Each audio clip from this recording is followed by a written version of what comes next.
हरे कृष्ण। ओम नमः शिवाय। आप सभी का दिन शुभ हो। आज दिनांक है 25 फरवरी और दिन है मंगलवार। और आज आप सुनेंगे फाल्गुन मास महात्म्य के 13वें दिन की कथा। उससे पहले आप सभी हमारे चैनल पर आज भौम प्रदोष व्रत की कथा भी जरूर सुनिएगा, क्योंकि आज त्रयोदशी तिथि भी है और अगले दिन यानी कल महाशिवरात्रि का व्रत रहेगा।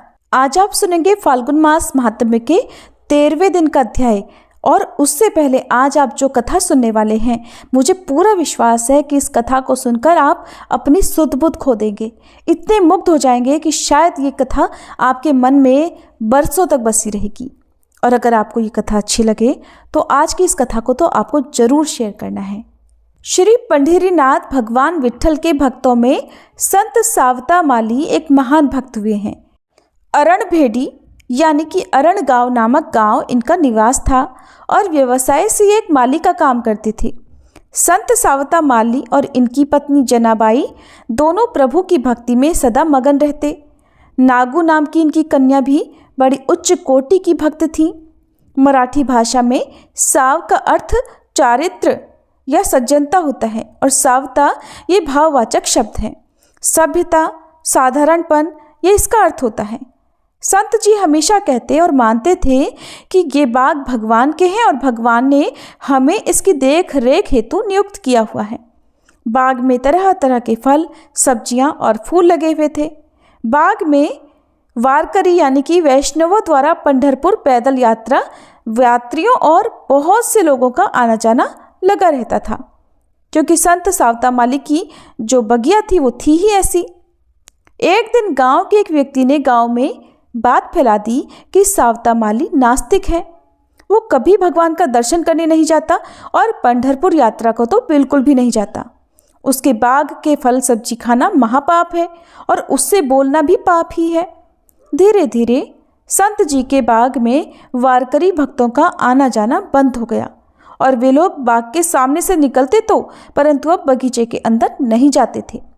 इस बात से सावता माली की पुत्री भक्ता नागू बहुत दुखी रहने लगी। एक दिन कुछ वारकरी पंढरपुर यात्रा पर निकले थे और बाग के सामने से निकलते समय नागू ने उनसे पूछ लिया, अब आप बाग में क्यों नहीं आते हैं? तो उन लोगों ने कहा, सावता माली पंढरपुर के रास्ते पर ही पास में रहता है, किंतु फिर भी दर्शन को नहीं आता। वो पक्का प्रपंच में फंस गया है, उसको परमार्थ नहीं चाहिए। मुख में विट्ठल राम कृष्ण हरि नाम तो लेता है, परंतु प्रभु के दर्शन को नहीं जाता। हम क्यों आए उसके बगीचे के अंदर? तब भक्ता नागू ने अपने पिता से कहा, पिताजी हम लोग क्यों नहीं जाते? इस बारी पंढरपुर चलते हैं ना, चलिए हम भी सब चलते हैं। तब संत सावता माली कहने लगे, बेटी प्रभु को ये पसंद नहीं आएगा। वो कहेंगे काम छोड़कर यहाँ क्या करने आए हो, और ये बाग भगवान विट्ठल के हैं। काम छोड़कर अगर उनके पास गए तो वो कहेंगे क्यों आए हो यहाँ पर? वहाँ मेरी बगिया सूख गई तो, मेरे बाग बगीचे सूख गए तो मुझे नहीं चलेगा। तुमको मैंने जो काम दे रखा है वो छोड़कर तुम यहाँ क्यों आए हो? क्या करने आए हो? और सच बात ये थी कि सावता माली इतनी ऊंची अवस्था को प्राप्त हो चुके थे कि उनको तो चारों ओर हरि के ही दर्शन होते थे। मुख से हरि का नाम निकलता रहता था, परंतु अन्य लोग इस लीला को नहीं समझते थे। दूसरा उनका भाव था कि यहाँ से होकर संत महात्मा पंढरपुर की यात्रा के लिए जाते हैं तो उन्हें थकान तो होती ही होगी, इसलिए हम उनकी सेवा फल फूल जल आदि से करें, और अगर हम ही बाग छोड़कर दर्शन करने चले गए तो संत महात्माओं की तो सेवा नहीं होगी। संतों के चरणों में इनकी बहुत भक्ति थी, लेकिन साधारण लोग समझते थे कि सावता माली नाम तो जपता है परंतु मंदिर कभी नहीं जाता। एक दिन उनकी कन्या नागू बाहर खेलने निकल गई। उसने कुछ सोच विचार किया और फिर अंदर आकर बोली, पिताजी हम नहीं जाएंगे पंढरपुर, पर बिट्ठू को तो यहाँ बुला लीजिए।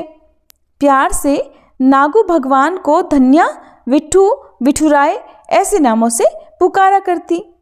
नागू निरंतर अपने पिता से पूछा करती, बाबा इस बाग का स्वामी वो विट्ठू है ना? तब वो फिर बाग में कभी पधारता क्यों नहीं? सावता माली को अपनी कन्या के प्रति बड़ा कौतुक लगा। छोटे छोटे बच्चे नादानी में इस तरह की बातें कह ही देते हैं, और छोटे बच्चों के मन में जो भगवान के प्रति भक्ति होती है ना, वो बहुत सच्ची होती है। मैं अपनी बेटी की आपको एक बात बताऊं, जब हम पूजा करते हैं साथ में बैठकर, तो मेरी बेटी चाहे कहीं पर भी क्यों ना खेल रही हो, जैसे ही उसके ध्यान में ये आता है कि मैं पूजा करने के लिए बैठी हूँ, वो तुरंत सारे काम छोड़कर, सब कुछ खेलना छोड़कर मेरे पास आकर बैठकर पूजा करने लगती है। अपनी बत्ती बनाती है, अभी 1.5 साल की है, और क्या करती है, जो भगवान गणेश जी और माँ लक्ष्मी जी की प्रतिमाएं हैं ना, आशीर्वाद देते हुए, तो उनके साथ दे ताली हाथ मिलाती है और ज़बरदस्ती जो भी कुछ फल खा रही होती है वो भगवान जी को भी खिलाती है। कहती है खाओ खाओ, ज़बरदस्ती खिलाती है, कितना भी मना कर दो नहीं कहती है मम्मा नहीं, खाना खाओ, काका खाओ, इस तरह से बोलती है। और उसकी ये छोटी छोटी बातें देखकर ना बड़ी खुशी मिलती है। और जो लोग कहते हैं ना कि बच्चों के अंदर भगवान बसते हैं और बच्चे भगवान का ही रूप होते हैं, तो उस समय बिल्कुल ऐसे ही लगता है कि बच्चे कितने नासमझ, कितने भोले होते हैं, और उनकी जो भगवान के प्रति एक रिश्ता होता है ना, वो कितना अटूट होता है, कितना निश्चल होता है। उन्हें भगवान से कुछ नहीं चाहिए। हम लोग तो अपनी इच्छाएं भगवान के सामने व्यक्त कर भी लेते हैं, लेकिन जब कभी छोटे बच्चे पूजा करते हैं, आपके घर में भी छोटे बच्चे होंगे, तो कभी उनकी पूजा करते हुए आप उन्हें ज़रूर देखिएगा। तो इस तरह से जो नागू थी, जो भक्ता नागू थी, वो अपने पिताजी से इस तरह की बातें किया करती थी। तो अपनी पुत्री के इस तरह के प्रश्नों को सुनकर सावता माली को अपनी कन्या के प्रति बड़ा कौतुक लगा। उन्होंने अपनी बेटी को प्यार से अपने पास बिठाया और कहने लगे, बेटी, वो तो समस्त जगत के पालन करता है, उनको बहुत काम होता है, परंतु जब भी उनको समय मिलेगा ना, वो अवश्य आएंगे हमारे बगीचे में। फिर एक दिन की बात है, कुछ वारकरी संत और यात्री पंढरपुर यात्रा पर प्रभु से भेंट करने के लिए निकले। भक्ता नागू को जैसे ही इस बात का पता चला, तो उसने एक टोकरी में कुछ गाजर और मूली भर दिए। उसने उन वारकरी भक्तों से कहा, भैया, ये नैवेद्य मेरे विठुराय को ले जाकर दे दोगे क्या? उसको कहना कि ये सब्जी, ये फल उसके ही बगीचे के हैं। बहुत से वारकरी तो रुके ही नहीं, अनदेखा करके चले गए, क्योंकि वे तो यही समझते थे कि सावता माली नास्तिक है और उसके बाग बगीचे के फल ना तो खाने हैं, ना ही स्पर्श करने हैं। आने जाने वाले कुछ वारकरियों ने उस भक्ता का मजाक उड़ाया और कहा, छी, मूली और गाजर ये लेकर जाए। वो उस टोकरी को फेंककर आगे बढ़ गए, परंतु एक बूढ़ा वारकरी भक्त उस कोमल हृदय भक्ता के मन का भक्ति भाव जान गए। उन भक्त ने वो टोकरी उसके हाथों से ले ली और कहने लगे, हाँ बेटी, मैं दे दूंगा ये सब्जी और फल भगवान विट्ठल को। उनकी बात सुनकर नागू को बड़ा आनंद हुआ। तब नागू ने कहा, भैया, विट्ठू से कहना कि बाग उसके ही हैं। मेरे माता पिता दिन रात तुम्हारा ही तो नाम जपते रहते हैं, और हाँ, मैं भी उन्हीं का नाम लेती हूँ। विठुराय को कहना, नागू आपकी प्रतीक्षा कर रही है, आप मेरी प्रार्थना निवेदन देकर शीघ्र लौटना, तो दोगे ना मेरा संदेश? आहा! उस भक्ता की वाणी सुनकर उस वारकरी भक्त का हृदय भर आया। निष्पाप, निस्वार्थ और अपार प्रेम। इस कन्या का निमंत्रण सुनकर वो तो जरूर आएगा। उस वारकरी ने कहा, बेटी, मैं तुम्हारी प्रार्थना अवश्य निवेदन करूंगा, और हाँ देखना, भगवान भी अवश्य आएंगे। उनका अपने भक्तों पर बहुत प्रेम है। अरणभेड़ी गांव से पंढरपुर लगभग 18 मील की दूरी पर है। वारकरी भक्त ने हाथ में टोकरी ली और चल पड़े। मंदिर पहुंचकर उन्होंने नागू का संदेश वैसा का वैसा भगवान को सुना दिया। उस दिन शाम को बाग का काम पूरा करके संत सावता माली अपनी बेटी नागू से बोले, चलो बेटी, घर चलें, तुम्हारी माता प्रतीक्षा करती होंगी। नागू ने कहा, बाबा, आज तो वो पांडुरंग आने वाला है। मैंने वारकरी भैया के साथ सब्जी और फल नैवेद्य के रूप में भेजे हैं। शीघ्र लौटना ऐसा भी कहा है। विट्ठू आता ही होगा बाबा, मुझे प्रतीक्षा करनी चाहिए, मैं यहीं ठहरूंगी। संतों ने लिखा ही है, सभी वैष्णवों के हृदय में जिस दिन नागू जैसा दृढ़ विश्वास आएगा, उस दिन भगवान से मिलान अवश्य होगा। प्रहलाद और नागू जैसा दृढ़ विश्वास भगवान की प्राप्ति को सहज बना देता है। अपनी बेटी का ऐसा भगवत प्रेम देखकर संत सावता माली धन्य हो गए। उन्होंने अपनी बेटी को अपने पास बिठाया और कहा, मैं भी रुकता हूँ यहाँ पर। संत सावता माली विठुराय का स्मरण करने लगे। बहुत समय बीत गया। बेटी और पति इधर घर पर नहीं आए, ये सोचकर सावता माली की पत्नी जनाबाई को अब चिंता होने लगी। कुछ देर प्रतीक्षा करने के बाद जनाबाई भी बगीचे में ही आ गई। बेटी की प्रेम अवस्था और प्रभु भक्ति देख जनाबाई की आंखों से भी आंसू बहने लगे। सब परिवार सुध-बुध खोकर प्रभु का स्मरण करने में मगन हो गए। नाम जप करते करते पूरी रात बीत गई, किसी को पता ही नहीं चला। नागू ने भगवान का दर्शन प्राप्त करने के लिए बस रट लगा दी थी। यहाँ तक कि उसकी रट ऐसी थी, ऐसी जिद उन्होंने पकड़ ली कि अन्न जल त्याग दिया और भजन में ही लगी रही। उधर बूढ़े वारकरी भक्त ने जैसे ही भगवान को नागू का संदेश सुनाया और फिर प्रणाम किया, उसी क्षण तत्काल प्रभु मंदिर से बाहर चले गए और सीधे संत सावता के बाग में चले गए। सावता माली के पास जब प्रभु आए तब प्रभु के दर्शन केवल सावता माली को ही हुए थे। उन्हें देखकर संत जी ने विचार किया कि अब इस सुंदर विट्ठू को कहाँ रखें और क्या करें। आहा, ऐसी हलचल उनके मन में होने लगी। अब श्री कृष्ण तो नटवर हैं, उनकी लीला को भला कौन समझ सके। प्रभु ने विचित्र लीला की और भगवान पांडुरंग कृष्ण बोले, बाबा बाबा, मेरे पीछे लोग पड़ गए हैं, आप हमको कहीं छुपा लो ना। संत जी ने यहाँ देखा वहाँ देखा कि कहाँ छुपाएं, परंतु बगीचा तो खुला था, छुपने की जगह थी ही नहीं। संत तो सरल हृदय और भोले होते हैं। बिना कुछ सोच विचार के संत सावता माली ने सब्जी काटने का खुरपा लेकर अपने हृदय और पेट के बीच वाले हिस्से को ही चीर दिया। भगवान पांडुरंग ने अति लघु रूप धारण कर लिया और जाकर सीधा संत सावता माली के हृदय में जाकर बैठ गए। भगवान भी तरह तरह की रंग बिरंगी लीलाएं करते हैं। भगवान को संत जी के हृदय में रहना बड़ा अच्छा लगा। प्रभु हृदय में विलीन हो गए। संत निरंतर अपने हृदय में उस दिव्य ज्योति का दर्शन करने लगे। उनको दर्शन तो आत्मरूप से होता रहता, परंतु संत जी सोचने लगे कि अब हमारी बेटी और हमारी पत्नी को भला दर्शन कैसे हो। भगवान का साकार रूप तो मेरे हृदय में ही विलीन होकर निराकार हो गया। अब उस कृष्ण के रस स्वरूप को प्रकट करके बेटी और पत्नी को दर्शन कैसे कराएं? संतों का शरीर ही एक मंदिर है। उनके हृदय में भगवान और भक्ति देवी का निवास होता है। अंग अंग में तीर्थ विराजते हैं। संत केवल मंदिर में ही नहीं, अपितु कण कण में भगवान का दर्शन करते हैं। इस बात की प्रतीक्षा करने के लिए भगवान ने फिर एक लीला की। पंढरपुर में उस दिन बहुत से वारकरी भक्तों का समूह मंदिर में आया, लेकिन प्रभु वहां दिखाई ही नहीं दिए। अब किसी की समझ में कुछ भी नहीं आ रहा था। बाद में श्री निवृत्तिनाथ, ज्ञानदेव, सोपान देव, मुक्ताबाई आदि अनेक महान संत भी उस दिन भगवान विट्ठल के दर्शन के लिए पंढरपुर में मंदिर में पधारे। अंदर जाकर देखा तो भगवान तो मंदिर में है ही नहीं। अब भगवान को ढूंढे कैसे? संत श्री ज्ञानदेव जी ने कुछ क्षण ध्यान लगाया और कहा, चलो भगवान अरणगांव में कहीं गए हुए हैं। भगवान के कंठ में तो तुलसी हार होता ही है, अंगों से भी सुंदर सुगंधी आती है। सुगंध के पीछे पीछे चलकर ही पता लग जाएगा कि भगवान कहाँ है। अब क्या हुआ कि सब संत मंडली तुलसी की सुगंध सूंघते सूंघते चले जा रहे हैं। चलते चलते आ पहुंचे श्री सावता माली जी के ही बगीचे में, और नागू उस समय सावता माली की गोद में सिर रखकर विरह में विट्ठल स्मरण कर रही थी। संतों को देखकर सावता माली आनंद में भर गए और कहने लगे, आज हमारा भाग्य बड़ा है, हम धन्य हो गए। संतों के चरण से आज हमारा घर पावन हो गया। तब नामदेव जी ने कहा, बाबा आपका भाग्य तो बड़ा है ही, हमारे चरण यहाँ पधारे हैं इसलिए नहीं, बल्कि इसलिए कि भगवान पांडुरंग यहाँ आए। बताओ तो जरा हमारे प्रभु कहाँ हैं? संत सावता माली कहने लगे, मैं तो स्वयं प्रभु की प्रतीक्षा कर रहा हूँ।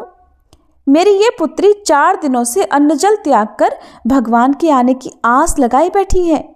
तब नामदेव जी ने कहा, कुछ भी मत बोलो, ज्ञानदेव जी ने कहा है प्रभु यहीं पर है, असत्य कैसे होगा?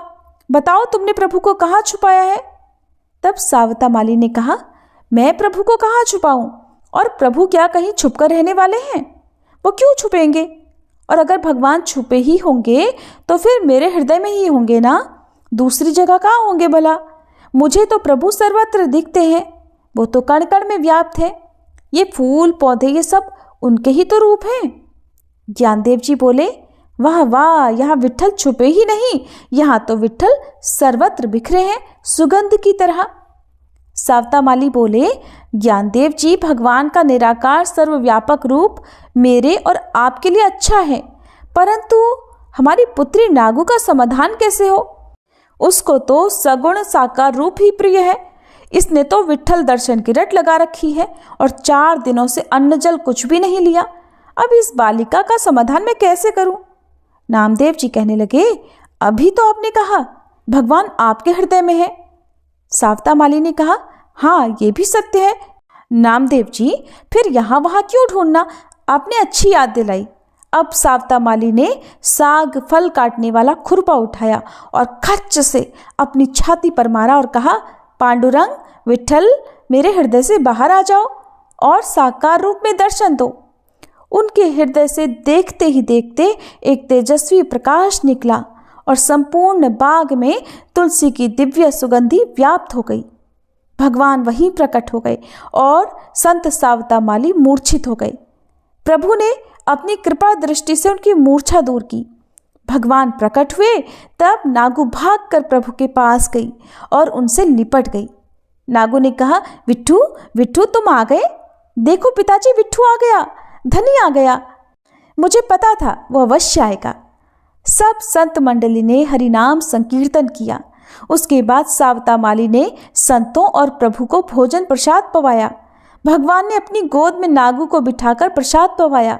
तब नागू ने कहा, विट्ठू देखो, अब कहीं जाना नहीं। इस पर नामदेव जी बोले, बेटी, यहाँ रहकर कैसे चलेगा? प्रभु को तो जगत के बहुत सारे कार्य करने होते हैं, वे बहुत व्यस्त होते हैं ना, तो यहाँ पर नहीं ठहर सकते। तब नागू ने कहा, हाँ ये भी ठीक ही है, परंतु बीच बीच में आते जरूर रहना, और ये बाग आपका ही तो है और हम सब आपके सेवक हैं। आओगे ना विट्ठू? भगवान कहने लगे, हाँ हाँ, क्यों नहीं आऊँगा। तुमने याद किया ना, तब तब आ जाऊँगा। तुम्हारे प्रेम में बंधकर तो मुझे आना ही पड़ेगा। सावता माली जनाबाई को प्रभु ने आशीर्वाद दिया और नागू को लाड़ लड़ाकर प्रभु वहीं अंतर्ध्यान हो गए। ये थी आज की कथा। सभी मिलकर प्रेम से बोलिए, भक्त सावता माली की जय, भक्ता जनाबाई जी की जय, भक्ता नागू जी की जय। अब सुनिए फाल्गुन मास महात्म्य की आज की कथा। श्री व्यास जी कहते हैं कि धर्मारण्य में शुद्ध कुल में उत्पन्न हुए 18,000 ब्राह्मण रहते हैं, जो ब्रह्मा, विष्णु और शिव जी के द्वारा उत्पन्न किए गए हैं। वे सभी सदाचारी, पवित्र और ब्रह्मवेत्ताओं में श्रेष्ठ हैं। उनके दर्शन मात्र से ही मनुष्य बड़े बड़े पापों से मुक्त हो जाता है। 4 प्रकार के जीवों में प्राणधारी अत्युत्तम है। प्राणधारियों में भी जो बुद्धिजीवी हैं वे सभी श्रेष्ठ माने गए हैं। बुद्धिजीवी प्राणियों में भी मनुष्य श्रेष्ठ है और मनुष्यों से भी ब्राह्मण, ब्राह्मणों से भी विद्वान और विद्वानों से भी पवित्र बुद्धि वाले, उनसे भी कर्मठ और कर्मठों से भी ब्रह्मपरायण पुरुष सबसे श्रेष्ठ है। तब धर्मराज युधिष्ठिर ने व्यास जी से पूछा, हे व्यास जी, धर्मारण्य में जिन श्रेष्ठ आचार व्यवहार वाले ब्राह्मणों ने निवास किया वे किस कुल में उत्पन्न हुए थे? तब व्यास जी कहने लगे, हे राजन, उन ऊर्ध्वरेता ऋषियों और महात्मा ब्राह्मणों की शाखा प्रशाखा, पुत्र पौत्र आदि की संख्या बहुत हुई। मुख्य मुख्य 24 गोत्रों के नाम तुम्हें बताता हूँ, जिनमें भरद्वाज, वत्स, कौशिक, कुश, शांडिल्य, काश्यप, गौतम, छांदन, जातुकर्ण्य, वत्स, वशिष्ठ, धारण, आत्रेय, भांडिल, लौकिक, कृष्णायन, उपमन्यु, गार्ग्य, मुद्गल, मौशक, पुण्यासन, पराशर, कौंडिन्य तथा गंगासन। इन गोत्रों में उत्पन्न ब्राह्मण वेदों के पारंगत विद्वान, तरह तरह के यज्ञ अनुष्ठान में तत्पर, द्विज पूजन कर्म में संलग्न, सत्कर्म परायण और गुणवान हुए। हे राजा युधिष्ठिर, पहले वहां के ब्राह्मणों को यक्ष, राक्षस और पिशाच आदि बहुत परेशान किए रहते थे। तब उन ब्राह्मणों ने देवताओं से कहा कि हे देवतागणों, यक्ष और राक्षस आदि से हम प्रतिदिन सताए जाते हैं, इसलिए उनके भय से हम लोग अब इस उत्तम स्थान को त्याग देंगे। ये सुनकर देवताओं ने लोकहित की कामना से ब्राह्मणों की रक्षा करने के लिए प्रत्येक गोत्र में एक एक योगिनी की स्थापना की। जिस गोत्र की रक्षा और पालन में जो शक्ति समर्थ हुई वो उस गोत्र की कुलदेवी मानी गई। श्री माता, तारिणी देवी, गोत्रपा, आशापुरी, इच्छार्थी नाशिनी, पिप्पली, विकारवशा, जगन्माता, महामता, सिद्धा, भट्टारिका, कदम्बा, विकरा, मीठा, सुपर्णा, वसुजा, महादेवी, मातंगी, वाणी, मुकुटेश्वरी, भद्री, महाशक्ति संहारी, महाबला और महादेवी चामुंडा, ये गोत्रों की माताएं हैं। ब्रह्मा, विष्णु और शिवजी आदि देवताओं ने वहां रक्षा करने के लिए उन गोत्र मातृकाओं की स्थापना की है। वहां के स्वधर्म परायण श्रेष्ठ ब्राह्मण उन सब योगिनियों की पूजा करने लगे। तभी से योगिनियों द्वारा वे अपने अपने समय में सुरक्षित हुए। सब ब्राह्मण स्वस्थ और पुत्र पौत्रों से संयुक्त हो गए। राजन, 100 वर्ष बीतने के पश्चात श्री ब्रह्मा, विष्णु और शिवजी धर्मारण्य को देखने के लिए प्रातःकाल सूर्योदय के समय उत्तम विमान पर विराजमान होकर आए। उस समय ब्राह्मण लोग समिधा, पुष्प और कुशा लाने के लिए आश्रम छोड़कर सब दिशाओं में चले गए थे। आश्रम सूना था। सूने आश्रम को देखकर महादेव जी ने भगवान से कहा कि प्रभु, यहाँ के ब्राह्मण तो बड़े कष्ट में हैं, इसलिए इनकी सेवा के लिए कुछ सेवकों की व्यवस्था करूं, ऐसा मेरा विचार हो रहा है। भगवान शंकर के ऐसे वचन सुनकर श्री विष्णु कहने लगे, ठीक है महादेव। फिर वे ब्रह्मा जी से कहने लगे, हे ब्राह्मण, आप यहाँ ब्राह्मणों की सेवा के लिए कोई उपाय कीजिए। भगवान विष्णु का ये आदेश सुनकर श्री ब्रह्मा जी ने कामधेनु का स्मरण किया। स्मरण करने मात्र से ही कामधेनु उसी क्षण वहां आ गई। तब ब्रह्मा जी ने कामधेनु से कहा, हे माता, इन ब्राह्मणों में से प्रत्येक के लिए 2-2 शुद्ध हृदय वाले अनुचरों की व्यवस्था करो। तब बहुत अच्छा कहकर कामधेनु ने अपने खुर से धरती को खोदा और हुंकार की। इससे 36,000 चोटीधारी मनुष्य प्रकट हुए। वे सभी महाबली वैश्य थे। उन्होंने यज्ञोपवीत धारण कर रखा था। वे सब शास्त्रों में चतुर, ब्राह्मण भक्त, ब्राह्मणों का हित चाहने वाले, तपस्वी, उत्तम आचार वाले और धार्मिक थे। उस समय उन ब्राह्मणों की रक्षा करने के लिए, उनकी सेवा करने के लिए एक एक ब्राह्मण को 2-2 अनुचर अर्थात सेवक दे दिए गए। राजन, ब्राह्मण का पहले जो गोत्र बताया गया है वही उसके अनुचर का भी हुआ। इसके बाद ब्रह्मा जी ने उनके हित के लिए कहा कि तुम सब लोग इन ब्राह्मणों का कहना मानो और इन्हें जिस जिस वस्तु की आवश्यकता हो उसे लाकर दिया करो। हर दिन समिधा, कुशा और फूल आदि लेकर आओ। हमेशा इनकी आज्ञा के अनुसार चलना, कभी इनका अनादर मत करना। जात कर्म, नामकरण, अन्नप्राशन, चूड़ाकरण, उपनयन आदि संस्कार और जो भी व्रत, दान, उपवास आदि कर्म प्राप्त हो उन्हें इन ब्राह्मणों की आज्ञा के अनुसार ही करना चाहिए। इनकी आज्ञा लिए बिना जो दर्शयाग, श्राद्ध कार्य या फिर कोई भी शुभ कर्म करेगा वह दरिद्रता, पुत्र शोक और कीर्तिनाश को प्राप्त होगा।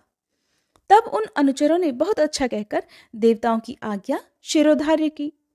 इसके बाद वे इंद्र आदि श्रेष्ठ देवता कामधेनु की स्तुति करने लगे कि हे अनघे, आप सब देवताओं की माता और सब यज्ञों का कारण हो। आप सभी तीर्थों में उत्तम तीर्थ हो। आपको सदा नमस्कार है। आपके ललाट में सूर्य, चंद्रमा, अरुण तथा भगवान शंकर विराजमान हैं। हुंकार में साक्षात सरस्वती जी वास करती हैं। गले के कंबल में नागों का निवास है। खुर पृष्ठ में गंधर्व और चारों वेद हैं और आपके मुख के अग्रभाग में समस्त चराचर तीर्थ हैं। इस प्रकार तरह तरह के वचनों से प्रसन्न की हुई कामधेनु स्वर्ग को चली गईं। उन वैश्यों के विवाह के लिए भगवान शंकर और यमदेव ने गंधर्वों की कन्याओं को लाकर उनकी पत्नी के रूप में स्थापित किया। विश्वावसु नाम से प्रसिद्ध जो गंधर्वों के राजा हैं, उनके यहाँ 60,000 कन्याएं थीं। वे सभी रूप, यौवन और उदारता से संपन्न थीं। उन्हीं को वेदोक्त विधि से देवता के समीप उन वैश्यों के लिए अर्पित किया गया। उस समय उन वैश्यों ने गंधर्वों को, पूर्वज देवताओं को, सूर्य और चंद्रमा को तथा यमराज और मृत्यु को भी आज्य भाग दिया। विधि पूर्वक आज्य भाग अर्पित करने के बाद ही उन वैश्यों ने उन कन्याओं का वरण अर्थात उनसे विवाह किया। तब से लेकर आज तक गांधर्व विवाह उपस्थित होने पर देवता आज्य भाग ग्रहण करते हैं। जिन 36,000 धेनु कुमारों की चर्चा की गई है, उनके पुत्र पौत्रों की संख्या लाखों तक पहुंच गई। वे सब ब्राह्मणों के सेवक हुए। इसके बाद देवताओं के चले जाने पर सभी ब्राह्मण इस स्थान पर निवास करने लगे। राजन, तब से यहाँ के ब्राह्मण निर्भय होकर पुत्र पौत्रों के साथ रहते हैं और वेदों का पाठ करते हैं। वे वेदों के ज्ञाता विद्वान कभी शास्त्रों का अर्थ सुनाते, कभी कोई भगवान विष्णु का जप करते, कोई शिवजी के गुण गाते, कोई ब्रह्मा जी का नाम लेते तो कोई यमसूक्त का जप किया करते हैं। कितने ही याजक बनकर यज्ञ और अग्निहोत्र की उपासना करते हैं। वे स्वाहाकार, स्वधाकार और वषटकार के शब्दों से चराचर प्राणियों सहित संपूर्ण त्रिलोकी को परिपूर्ण करते रहते हैं। वहाँ के वैश्य भी बड़े दक्ष होते हैं और वे सदा ब्राह्मणों की सेवा के लिए तत्पर रहते हैं। वे धर्मारण्य के प्रदेश में सुस्थिर होकर बसते हैं और ब्राह्मणों के लिए अन्न, पान, समिधा, कुश तथा फल आदि का प्रबंध करते हैं। पुष्पहार का संग्रह करना, स्नान किए हुए वस्त्र को धोना, उपले आदि बनाना, झाड़ने बुहारने का काम करना तथा कूटना और पीसना आदि कार्य उन वैश्यों की पत्नियां किया करती थीं। श्री ब्रह्मा, विष्णु और शिव जी के वचन से सब लोग उन ब्राह्मणों की सेवा करते थे। तब से सब ब्राह्मण स्वस्थ होकर हर्षपूर्वक दिन रात श्री ब्रह्मा, विष्णु और शिव आदि की उपासना करने लगे। श्री व्यास जी बोले कि इसके बाद कुछ समय बीतने पर जब सतयुग की समाप्ति हुई, तब त्रेता के प्रारंभ में लोल जिह्वाक्ष नामक एक राक्षस हुआ, जो सभी राक्षसों का राजा था। उसने ब्राह्मणों से सेवित उस परम पवित्र और सुंदर धर्मारण्य में द्वेषवश आग लगा दी। अपने नगर को जलता हुआ देखकर वे श्रेष्ठ ब्राह्मण वहां से भाग खड़े हुए। तब श्री माता आदि देवियां क्रोध में भरकर उस राक्षस को फटकारती हुई उस पर प्रहार करने लगी। राक्षस ने उन देवियों को देखकर भयंकर सिंहनाद किया। उस समय धर्मारण्य में बड़ा भारी कोलाहल मच गया, जिसे सुनकर देवराज इंद्र ने नलकूबर को भेजा। जब नलकूबर वहां गए और श्री माता तथा लोल जिह्वाक्ष में जो महान युद्ध चल रहा था उसको उन्होंने देखा। जैसा देखा था वैसा ही हाल देवराज इंद्र के आगे सुना दिया। ये समाचार सुनते ही भगवान विष्णु सुदर्शन चक्र लेकर सत्यलोक से पृथ्वी पर आए। धर्मारण्य में पहुंचकर उन्होंने अपना चक्र चला दिया। तब लोल जिह्वाक्ष राक्षस मूर्छित होकर धरती पर गिर पड़ा और प्राण त्याग कर परम धाम को चला गया। देवता और गंधर्वों ने हर्ष में भरकर तब जगदीश्वर भगवान विष्णु की स्तुति की। उस नगर को अर्थात धर्मारण्य को उजड़ा हुआ देखकर भगवान विष्णु कहने लगे कि ऋषियों के आश्रम में निवास करने वाले वे सभी ब्राह्मण कहाँ हैं? देवता और गंधर्वों ने इधर उधर भागे हुए ब्राह्मणों को फिर खोज निकाला और इस प्रकार कहने लगे कि हे ब्राह्मणों, उस अधम राक्षस को भगवान श्री हरि ने अपने चक्र से काट डाला है। ये बात सुनते ही सभी ब्राह्मणों के नेत्र हर्ष से खिल उठे। वे सभी प्रसन्न हो गए और उन सब ने बड़ी प्रसन्नता के साथ फिर से अपने अपने क्षेत्र में प्रवेश किया और भगवान श्री लक्ष्मीपति से कहने लगे कि प्रभु, आपने सत्यलोक से आकर ब्राह्मणों के हित के लिए इस मंदिर रूपी नगर की पुनः स्थापना की है, इसलिए संसार में ये सत्य मंदिर के नाम से विख्यात होगा।